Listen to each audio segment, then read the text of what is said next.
Bom dia, meus amigos. Estamos mais uma vez aqui juntos para mais um pequeno estudo, uma pequena conversa sobre a nossa doutrina, né? Amigos da Casa Espírita João Batista, sejam bem-vindos a mais essa nossa conversa. E vamos pedir nesse momento que Deus, os espíritos amigos que nos acompanham, os espíritos de luz, os mentores espirituais da nossa casa, que eles derramem sobre todos nós as vibrações da paz, do conhecimento, da lucidez para esse momento tão difícil, que nos dê forças para enfrentarmos todos os atropelos e que consigamos sair deste momento mais fortalecidos em direção ao caminho da luz, em direção ao nosso desenvolvimento moral. Que assim seja. Hoje nós vamos falar um pouco do livro Céu e Inferno, tá? Eu gosto muito do livro. No capítulo 7, primeira parte, é sobre Código Penal da Vida Futura. Então eu vou dar uma introduçãozinha aqui, né? E depois a gente vai começar a falar sobre o Código Penal. Não vai dar para falarmos de todos hoje, são muitos, né? Mas a gente vai falando aos pouquinhos e trazendo um pouco mais de esclarecimento para o nosso estudo. Princípios da doutrina espírita sobre as penas futuras. A doutrina espírita, no que respeita às penas futuras, não se baseia numa teoria pré-concebida. Não é um sistema substituindo outro sistema. Em tudo ela se apoia nas observações, e são estas que lhe dão plena autoridade. A gente sabe que a doutrina espírita, ela não inventa, né? Tudo que a gente fala, tudo que a gente sabe da doutrina espírita, ela é estudado, comparado, comprovado, né? Não há nada na doutrina que seja achismo, né? Que seja, eu acho que seja, não. Kardec e todos os estudiosos após, né?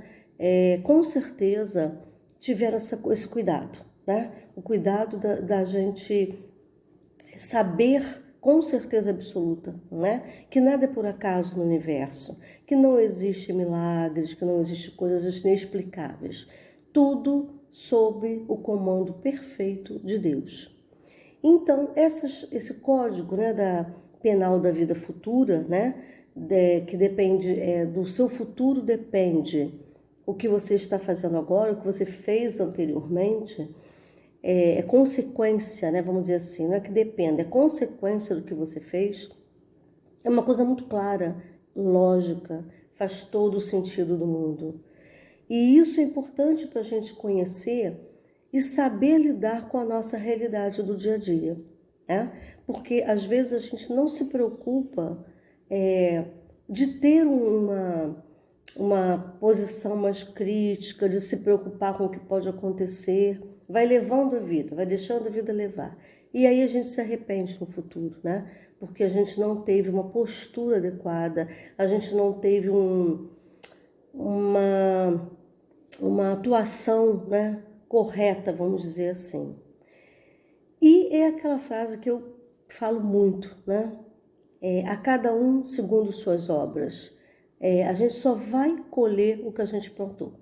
Então não tem como você plantar, né, como falam também, plantar goiaba e querer colher maçã. Isso não vai acontecer. Você vai plantar a goiaba e vai colher a goiaba. Então, assim, as penas futuras, o que é isso? O que é esse código penal, entre aspas, né? É mostrar para todos nós o que você faz aqui vai ter consequência no futuro. Né? Você vai ter toda a chance de se redimir, você vai ter, se você fez uma coisa muito séria, você vai ter como consertar. As encarnações e reencarnações sucessivas são para isso, mas a gente precisa ter a consciência de que realmente errou, de que realmente precisa melhorar, de que eu tenho que usar determinado tipo de atitude para me compensar, para consertar, vamos dizer assim, né? Melhorar, diminuir o dano, dependendo do que a gente fez. Então, na verdade, não existe milagre de você estar fazendo alguma coisa errada e por algum motivo esquece, isso aí não aconteceu. Não, a gente carrega tudo isso, né? E como a gente carrega tudo isso, a gente tem que ter muita noção das nossas atitudes, dos nossos atos e dos nossos pensamentos, que tudo começa com o nosso pensamento, né? Com a vontade que a gente tem de ir para o bem ou para o mal, a vontade dirige a nossa vida, dirige nossas ações, né? Então tudo começa com isso. E com a consciência absoluta de que eu só vou ter na minha vida as consequências daquilo que eu plantei, que eu procurei, né? E aí quando a gente morre, né? Quando a gente desencarna, quando a gente parte para o mundo espiritual, tem muita gente que acha que zera a nossa conta, né? Ah, ele agora morreu, ele vai descansar em paz, ele está do lado de Deus. Não, ele não vai descansar em paz, ele não vai estar cercado de espíritos do bem se ele não tiver esse merecimento, se ele não tiver feito por onde, né? Se ele tiver um caminho reto, de conhecimento, de crescimento, de melhora, que ninguém é perfeito, ninguém aqui é perfeito para chegar lá no mundo espiritual e não ter contas nenhuma a ajustar, né? A gente tem que responder por todo o nosso processo de crescimento, de dor, de erro. E isso é o Código Penal, né? Que penas são essas? São as penas que você vai receber de acordo com quem você é. E quando a gente desencarna, a gente não simplesmente muda, vira anjo, né? Apesar de que, dependendo da religião, dependendo da sua crença, isso aí depende mesmo, alguns até acham que quando morre tudo se apaga, não existe vida, tudo foi perdoado, e não é assim, de maneira nenhuma. A gente não pode esquecer o que a gente é, o que a gente fez, né? Desde lá de trás, do início, do princípio inteligente, que nós fomos sendo criados, formando, né, a nossa psicosfera, a nossa mente, esses milênios, milênios e milênios não podem ser esquecidos, né? A gente está num caminho de evolução. O nosso final é a angelitude, mas nós estamos no caminho. Então esse caminho, ele pode ser doloroso, sim. Ele pode ser doído, ele já pode ser um pouco mais suave para quem já atingiu determinado conhecimento e para quem já consegue, numa encarnação, né, ter aquela mente mais purificada, as ações voltadas para o bem, para a fraternidade. Então, cada um de nós, de acordo com quem nós somos, o que nós fizemos, teremos o nosso caminho, teremos a nossa pena da vida futura, né? Eu vou começar a ler aqui, então, da primeira parte do capítulo 7, né, do Céu e Inferno, o Código Penal da Vida Futura. Então ele começa dizendo assim: o Espiritismo não vem, pois, com a sua autoridade privada, formular um código de fantasia. A sua lei, no que respeita ao futuro da alma, deduzida das observações do fato, pode resumir-se nos seguintes pontos. Então ele colocou vários artigos, vários pontos, né? São vários, né? A gente não vai poder ver todos, mas vários pontos justamente falando sobre consequências, né, do que nós fizemos aqui, que vamos ter consequências lá. A colheita, né? A hora da colheita. E aí a gente vai vendo que tudo faz sentido, né?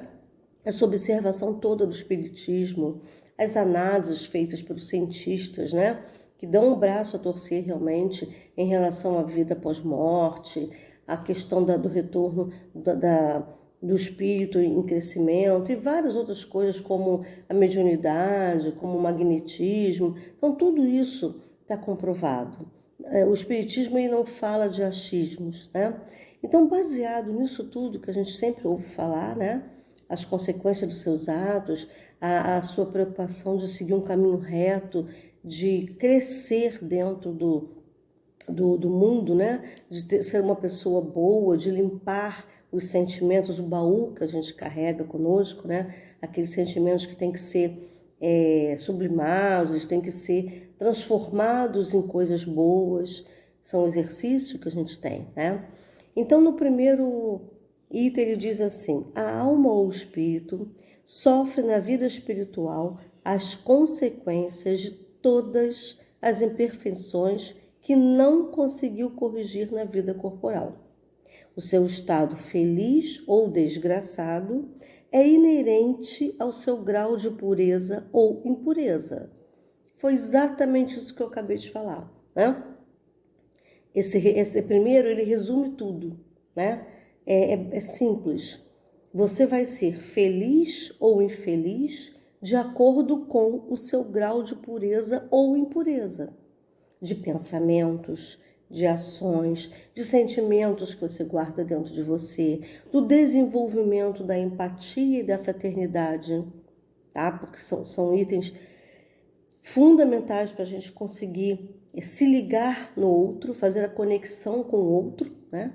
E se a gente não tem uma conexão com o outro, a gente não cresce, né? No estudo que eu fiz, a gente fala muito sobre isso, que o isolamento não nos favorece em nada. A gente só cresce através do outro, do contato com o outro, né? Aparando as nossas arestas nas relações. Então, se a gente não tem um contato, se a gente não tem uma empatia, começando pela empatia, né? Que é aquela questão até da simpatia primeiro, porque a empatia já é um nível mais elaborado de relação, de sentimento, até chegar à fraternidade. Então, a gente tem que começar a caminhar, né? Então, se a gente não começar a desenvolver a afetividade, o respeito, a empatia nos nossos relacionamentos, a gente não vai conseguir crescer grande coisa, né? Porque não adianta você ter o teórico. Tem muita gente que tem a teoria completa, no espiritismo também, em qualquer outra religião. Sabe a Bíblia de cor, sabe os princípios, cita autores, páginas de livro, e na verdade não tem nada disso dentro dele. Não interiorizou nada. A sua fala é uma e o seu fazer é outro. Então esse tipo de pessoa precisa de perceber mesmo a necessidade da reforma. A gente começa dentro da gente. Se a gente não reformar o interior da gente, se a gente não mudar, perceber o que eu tenho de errado, não, esse sentimento não me pertence, não é isso que eu quero sentir, melhorar, né? Orar, pedir ajuda espiritual dos nossos mentores que estão sempre perto e termos a certeza de que a gente tem que mexer dentro da gente primeiro, antes de qualquer coisa, a gente não muda, né? Então, essa primeira aqui abrange isso tudo. Você só vai colher, você só vai vivenciar no mundo espiritual aquilo que você merece, vamos dizer assim, né? De acordo com todo o esforço que você fez, de autoconhecimento, de respeito ao outro, de fraternidade, né? De melhorar as suas sensações, as suas relações. Você não fez? Você não tem uma empatia, você não liga para o outro, você não divide o sentimento, então você precisa melhorar primeiro, né? Se autoaprimorar, que aí quando você vai se melhorando, automaticamente essa sua melhora vai se jogando para o outro. Você percebe na diferença no sentimento, nas relações. E como a gente fala que existe a lei do retorno, né? Tudo que você manda volta para você. É muito melhor você mandar coisas positivas, coisas boas, que façam bem ao outro e que vão te fazer bem também, né? O segundo item, a completa felicidade prende-se à perfeição, a completa felicidade. Isto é, a purificação completa do espírito. Toda imperfeição é, por sua vez, causa de sofrimento e de privação de gozo, do mesmo modo que toda perfeição adquirida é fonte de gozo e atenuante de sofrimentos. Então, primeiro vamos falar assim, a completa felicidade prende-se à perfeição.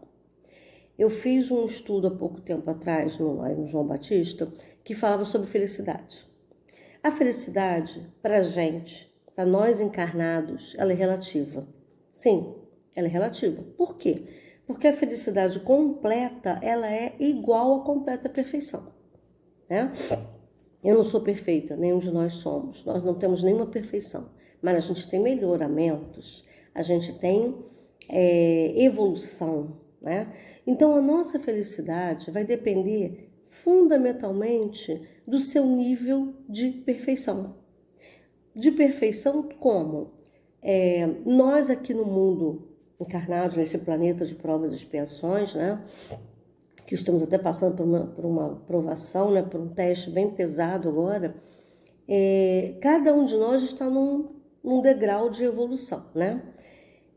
Vai depender de como eu encaro as coisas nesse planeta para eu ser feliz. Então, se eu estiver totalmente preso, ligar a felicidade às coisas materiais, provavelmente, se eu for pobre, eu vou ser muito infeliz, né? Se eu já tenho um entendimento de que é mais importante eu estar em paz comigo mesmo, ter o mínimo necessário, né, para te dar conforto, mas que eu não tenho carro do ano, eu não vou fazer a viagem para Disney, mas eu posso. Eu dei muito esse exemplo, até inclusive quando eu fiz o estudo, eu não posso ir para Disney, mas eu posso pegar um ônibus e passar um fim de semana em Arraial do Cabo, né? Por que eu não serei feliz por causa disso?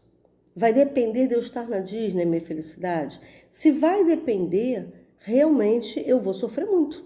Eu não vou ser feliz, né? Então a felicidade ela vai variar com o grau de evolução que você tem, com o grau de entendimento do que é realmente importante. A saúde, uma boa casa, uma família equilibrada, que a gente sabe como isso também é difícil, né? Um bom emprego, boas relações. A vida da gente não é fácil, mas se a gente já entender que eu sou feliz com o que eu tenho, eu até posso querer mais, mas eu tenho a felicidade com o que me compete no momento, você vai conseguir sentir momentos de felicidade mais constantemente do que o outro, que se não tiver aquela bolsa da moda, aquela viagem para Disney, o carro do ano, ele está muito mais infeliz do que você. Então o seu entendimento, a sua evolução já estão caminhando para um patamar mais evoluído, né? Já estão começando, você está começando a perceber quais são as coisas realmente fundamentais na vida, que é o nosso caso, né? Quem estuda o kardecismo, o espiritismo, quem lê as obras, quem lê Joana de Ângeles, quem lê Emmanuel, quanto se fala, né? Chico Xavier, quantas vezes falou que o importante são nossos sentimentos, né? O que você doa, né? Que a gente está aqui nesse momento encarnado para aprender e melhorar. E o objetivo é melhorar, ficar parado também não vale, né? Tem que melhorar. Então, essa felicidade completa uma coisa completa a outra, né? O item 2 completa o item 1. Você só vai ter felicidade completa quando chegar na plenitude, quando chegar à perfeição. Mas se a gente caminhar entendendo o que é felicidade, que nós estamos na estrada da luz, a gente consegue ser feliz sim, dentro da nossa capacidade. Então, quando eu desencarnar, eu vou ter a felicidade compatível com quem eu sou, né? Exatamente o que falou no item 1 também. Se eu vou carregar, eu evoluir nessa vida, eu conseguir fazer uma reforma íntima, eu conseguir anular algumas coisas erradas em mim, né? Consertar, vamos dizer assim, eu conseguir progredir, eu conseguir ter um entendimento muito maior do mundo, do universo, da lei de causa e efeito, da lei de amor, eu consegui entender várias coisas e me modifiquei, né? Eu me avaliei, fiz uma reforma interna, reforma íntima, que tanto se fala, né? E não é fácil, e demora, mas vocês têm que começar. Então, se eu tive esse início, se eu tive essa possibilidade, esse entendimento, a minha felicidade já está muito mais perto, né? Eu já entendo que a felicidade é eu saber que meus filhos estão em casa, estão bem, é eu saber que hoje tem almoço que tá garantido e hoje a gente vai comer, é saber que eu não preciso ir ao médico nesse período de pandemia, que eu não precisei ir a médico nenhum, que é de saúde, né? É saber que eu moro numa comunidade que que eu tenho, né, afetos, que eu tenho pessoas que me ajudam. Então, tudo isso faz parte da nossa evolução espiritual, né? Terceiro item. Não há uma única imperfeição da alma que não importe funestas e inevitáveis consequências, como não há uma só qualidade boa que não seja fonte de um gozo. É o que a gente está falando, né? Não há uma única imperfeição da alma que não importe, ou seja, mais uma vez é a causa e a consequência. Mais uma vez é o que você faz, é o que você é. O que você é o que você faz. Então, mais uma vez, a gente tem que tomar cuidado com essas consequências, né?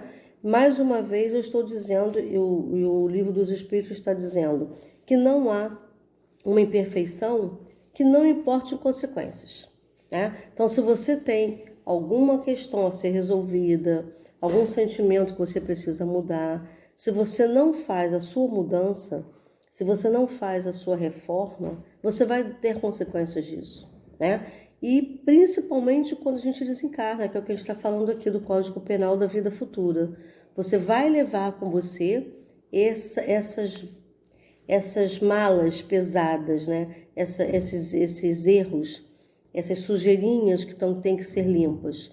E você não vai, porque você desencarnou, que você simplesmente vai perder essa sujeira e ficar limpinho. Não.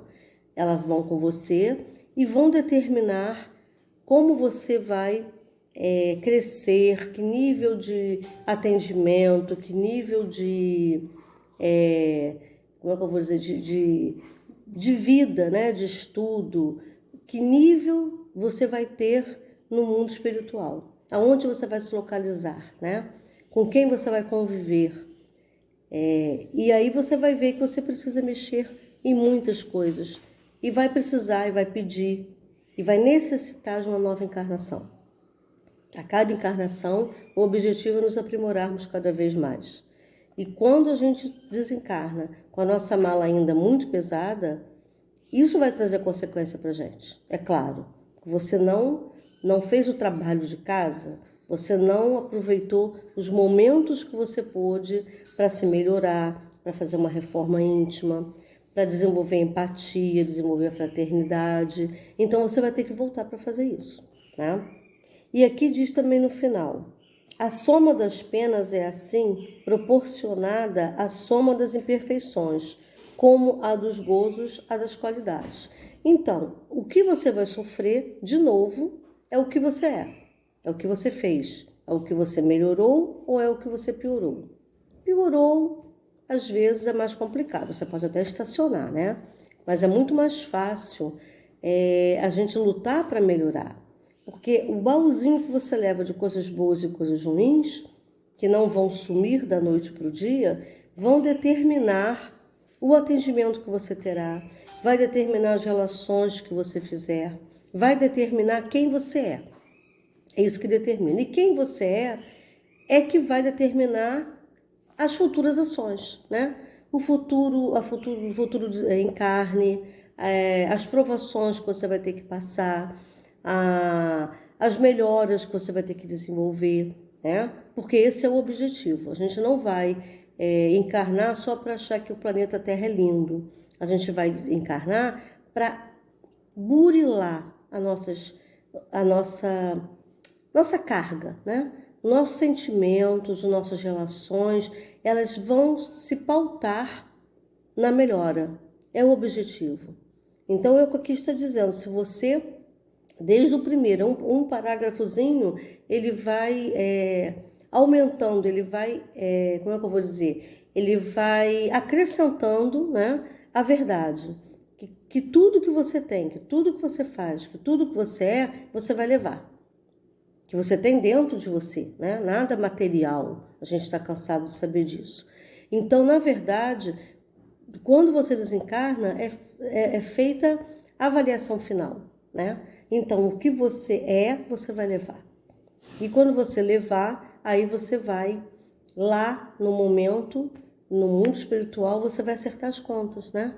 Vamos lá, mais isso, menos isso, eu tinha isso de débito, tenho isso, eu consegui transformar em crédito, e aí você já vai programar uma nova encarnação com outras questões a serem resolvidas.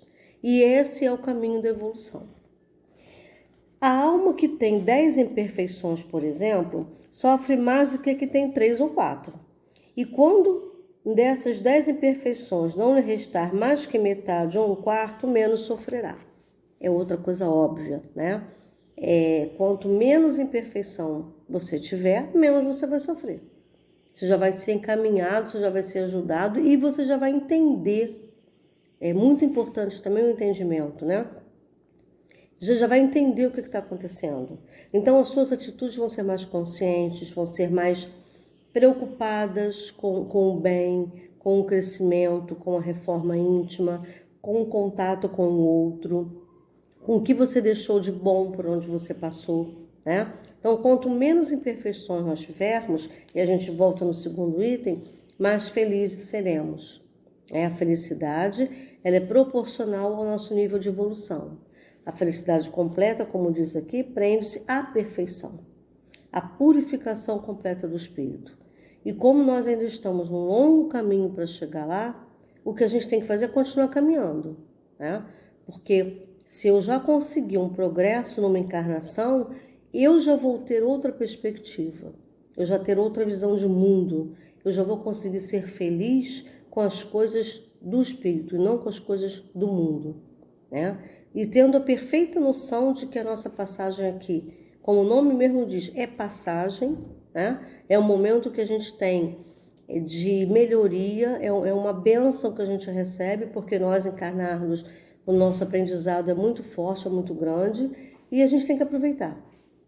Quando a gente toma consciência disso, então, porque nem todos tomam, é que a gente tem mais responsabilidade ainda para seguir o caminho do bem, o caminho da evolução, porque aí é que vai pegar a gente, né? Então, a gente vai dar uma paradinha aqui, porque não vai dar para a gente entrar no outro item. A gente continua o item 4 no próximo vídeo.